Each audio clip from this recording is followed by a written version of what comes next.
کہ انسان خدا کی بارگاہ میں گڑ گڑائے، اور یہ خود لطف اور کرم ہے۔ امام جعفر صادق علیہ الصلوۃ والسلام ارشاد فرماتے ہیں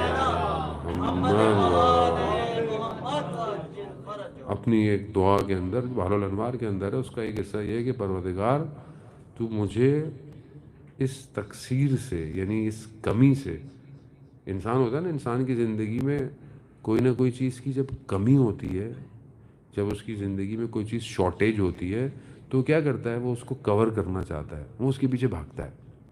اور آپ کے پاس کوئی پرابلم نہ ہو، کچھ نہ ہو، تو آپ اس کو صحیح نہیں کرنا چاہتے، چاہے آپ کی لباس ہو، چاہے آپ کی کوئی نیڈ ہو، چاہے کوئی بھی چیز ہو۔ انسان کے اندر کوئی چیز اگر کم ہوتا ہے تو انسان کہتا ہے اس کو میں پورا کروں۔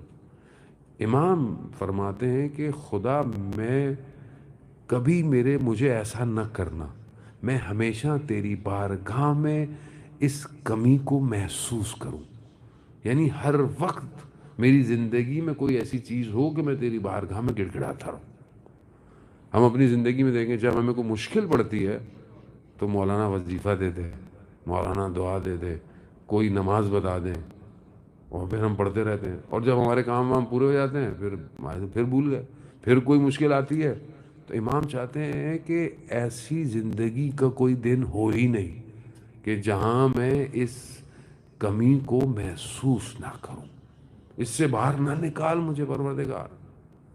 یہ شاید میں آپ کو الفاظ میں ظاہر ہے میں نہ اس قابل ہوں، نہ طالب علم ہوں چھوٹا سا، میں اس کیفیت کو جو امام نے بیان کی شاید میں آپ کو بیان نہ کر سکوں، کیونکہ یہ وہ چیز ہے کہ جو معصومین کے ہاں کمال درجے پہ پائی جاتی ہے، یعنی ہر موقع پر، یعنی حتیٰ شب عاشوراء سب کچھ لٹ گیا، کٹ گیا، اس کے باوجود چوتھے امام مغرب کی نماز کے پہلے سجدے میں سبحان ربی الاعلیٰ و بحمدہ، وہ یہ کمال ہے کہ انسان اس کی بارگاہ میں جھکا رہے، اس کی بارگاہ میں گڑ گڑاتا رہے، اور یہ خود اس کی طرف سے ہوتا ہے۔ یہ میرا کمال نہیں ہے کہ آپ بولیں گے جی میں بڑا دعائیں پڑھتا ہوں مجھے مانا جائے، آپ اور میں کچھ کر ہی نہیں سکتے جب تک اس کی نگاہ نہ ہو۔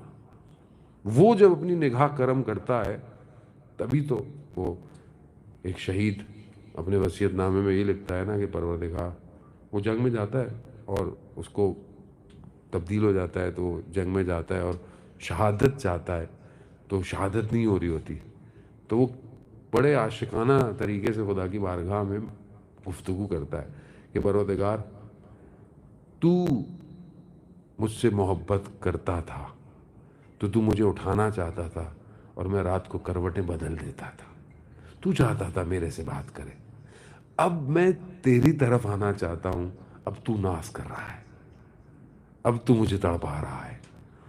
یہ احساس ہونا، یہ رابطہ ہونا بہت امپورٹنٹ ہے عزیزان محترم۔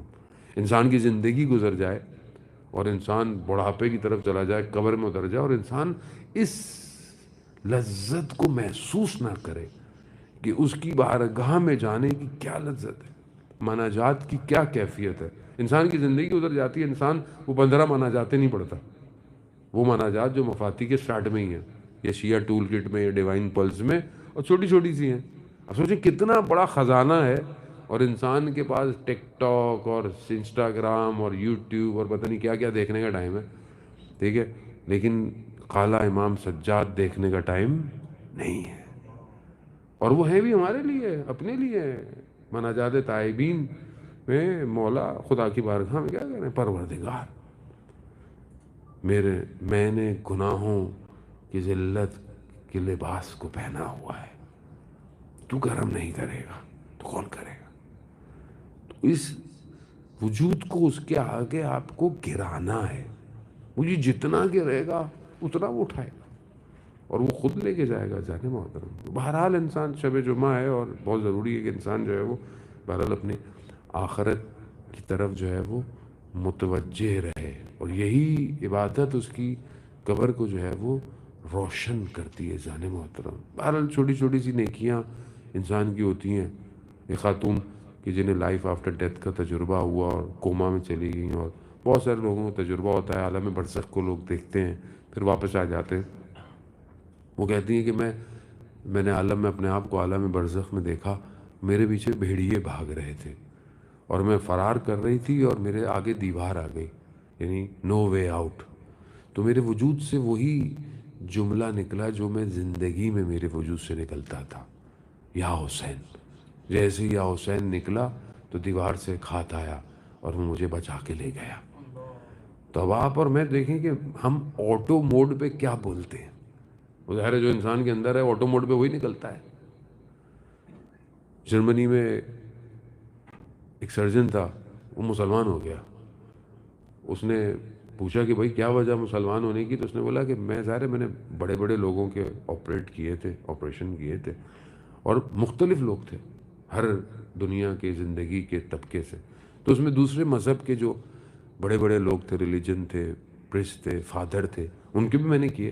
تو ظاہر ہے وہ جو کیفیت ہوتی تھی، مطلب تھوڑا سا بے ہوش کرنا اس میں، تو جو انسان کے اندر اصلی ہوتا تھا نا وہ اس وقت وہ بولتا تھا.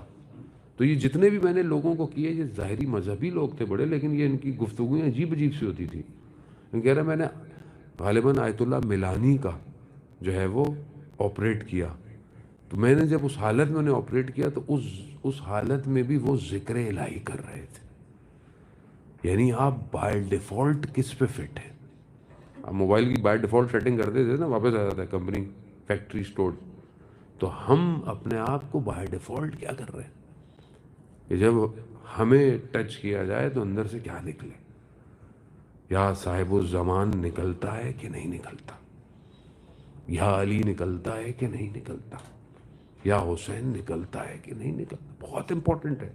شاید یہ لفظ آپ کو یہاں دنیا میں سمجھ میں نہ آ رہے ہوں، لیکن یہ آپ کی انٹرنل پرسنالٹی کو ڈیولپ کرتا ہے، اسٹرکچر کو ڈیولپ کرتا ہے. آپ بچے کو دنیا جان کی چیزیں پڑھا دیں، اگر اس کے پاس یہ ذکر نہیں ہے اور اہل بیت سے رابطہ نہیں ہے تو کھوکھلا ہے. وہ کیا کر لے گا دنیا میں؟ کیا بنا لے گا دنیا میں؟ کتنا بنا لے گا دنیا میں؟ اور دنیا کے بعد پھر کیا کرے گا؟ یہ بہت امپورٹنٹ ہے کہ انسان اپنے آپ کو اس طریقے سے انڈلج کرے کہ وجود سے بس وہی باہر چیزیں نکلیں. کمال یہی ہے. اور اگر بچانا چاہتے ہیں اس دور میں اپنے آپ کو بھی اور اپنے گھر والوں کو بھی تو یہی ہے. شب جمعہ ہے اور کل ظاہر روز جمعہ ہے اور ہم ابھی سے آمادہ ہوں کہ کل ہمارا دن اچھا گزرے. اب جانتے ہیں کہ جمعے کا دن ظہور کا متوقع دن ہے. تو ہم جب صبح اٹھیں تو ہماری تڑپ ہونی چاہیے کہ آج مولا آپ آ جائیے، آج ہم آپ کا انتظار کر رہے ہیں. اگر آپ تڑپ نہیں کریں گے تو ظاہر ہے اس کے بعد آپ اور میں انتظار ہی کرتے رہ جائیں گے، امام نہیں آئے.